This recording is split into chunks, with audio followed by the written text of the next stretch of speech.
Hey friends, welcome back. We have a little to-do list for the garden today, and I'm going to go through it real quick before we jump into the tasks at hand. First and foremost, replacing boxwoods. Okay, as some of you know, I have 3 boxwoods in my front border that died, and essentially, it was kind of a weird thing. I was really struggling to figure out what was going on. I did all of my normal steps that lead to success in all of my clients' gardens, and they failed for me. So I'm going to retry. And I think what's happening is a couple different things. First and foremost, the front garden, the soil conditions here are essentially a sandbox, like just the worst for retaining any sort of moisture. So I'm going to go a little bit heavier this time, bringing in organic elements to help retain more water. The second thing, the side of the garden that they died on receives just an afternoon beating from the sun. And so I wonder if that also contributed to these boxwoods not thriving. So I'm playing with the concept of bringing in additional emitters on that side. And then the third factor that I think came into play was unfortunately dog urine. Now, I was a dog owner for 15 years and I love some pooches. But what ended up happening in this front garden is that we are on a walker route, which is so fun. Like I get to see so many people. But these 3 boxwoods ended up being like the signpost for every dog in town. And so I ended up bringing in that cheesy wire fence because I had these giant burn holes at the base of all 3 of those boxwoods that died. And I think I just put up the wire fencing too late, or maybe their aim was much better than I anticipated. But they just burned out the bottom of each one. And I think after that, they were goners. So in any event, we're going to replace these boxwoods today and cross our fingers and hope that these new ones just thrive in their location. The next thing I'm going to do is the yew hedge behind me is overdue for a fertilization. So I'm going to sprinkle some fertilizer down. And then the third thing we're going to do is a little bit of like, oh my gosh, I refer to this as meditation in the garden. I have my beautiful Snapdragon seedlings. I got after these I planted them a little bit late, but essentially I've been so busy with work stuff, I haven't even thinned them.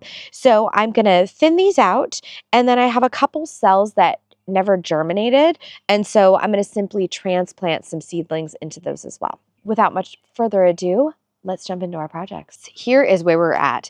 As you can see, I've got drip emitters running all the way down here, literally one that's going to be actually one on either side of where this boxwood will be planted. I still may add some additional. We're just going to see how that shakes out. But essentially what you're going to see me do on each one of these is I am going to heavily amend each hole with compost, and then about, I'd say, a quarter, third cup of fertilizer. I'm going to be using an EB Stone product today, not sponsored. I just gravitate towards them because they're nice, they're organic, and they're just a solid performer. I'm going to mix that into the hole, and then we are going to put the boxwood in. Before I backfill, I am actually going to water in the boxwood. I will backfill, and then I will water a second time. I want to make sure the absolute root ball is totally saturated so they are off to the best start possible.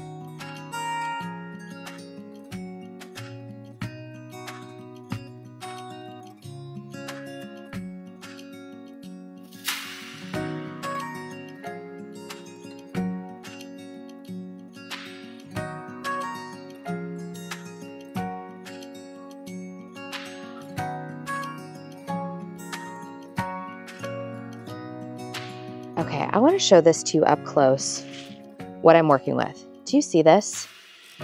This is essentially pure sand. And when you have soil conditions like this, it's really wonderful if you need things that are freely draining. But man, oh man, if you need to retain moisture, this becomes a huge, huge challenge. I just have a little bit of this EB stone. This is Rhodea azalea camellia food. It's also really good for evergreens, coniferous evergreens. And so I just have this on hand because I need to fertilize some other things. And this is just perfectly fine to throw in this hole. And just a big old handful of it.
Okay, got that all dug in. Spacing looks a little funny because they're still really tiny, but I can't care. Also, as per usual, I'm out in my front yard and I met a new neighbor. They just moved in, expecting baby number 1. So that's super fun. God, those are exciting times when you're expecting that first baby. All right, next job, fertilizing the Yew Hedge. This is a botanical name, Taxus Fastigiata. This is what I've chose for the hedge for this kind of dining area. And so I'm just going to go through and do a little fertilization. And these are kind of a medium rooted plant. So I'm going to dust them in. I'm going to scratch them into the surface just a little bit and then I'll water everything in.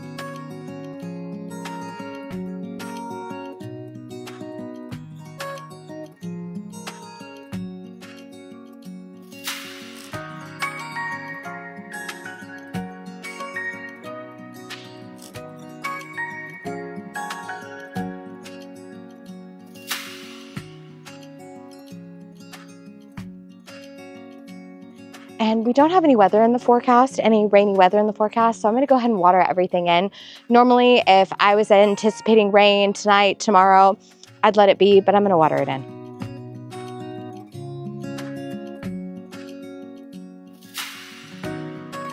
All right, friends, last but not least, onto them snaps.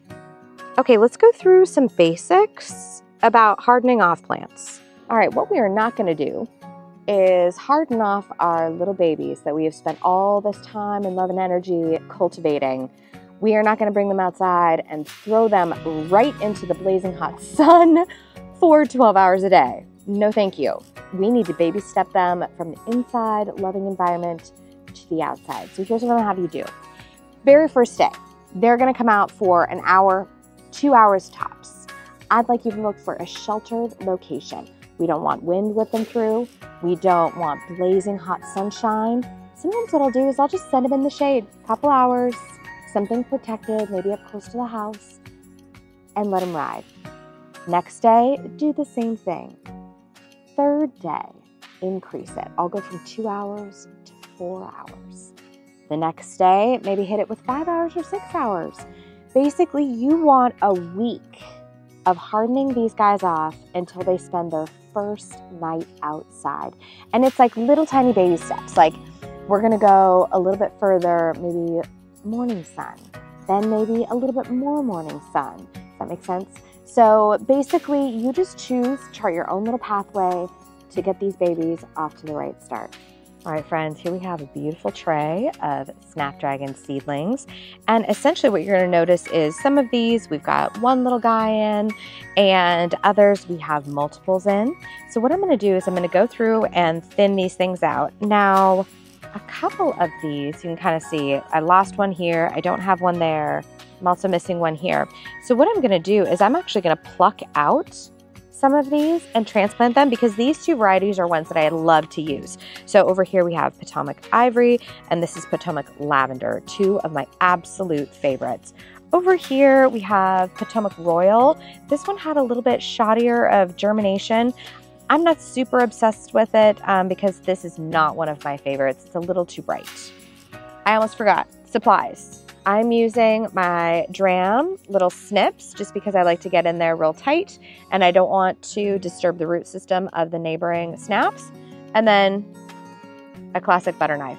So when I come in here and I pluck out some of these, I'm going to use this to get in there and get the whole root of the seedling.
All right, friends, well, there we have it. All of my garden chores accomplished for today. I'm feeling extremely good.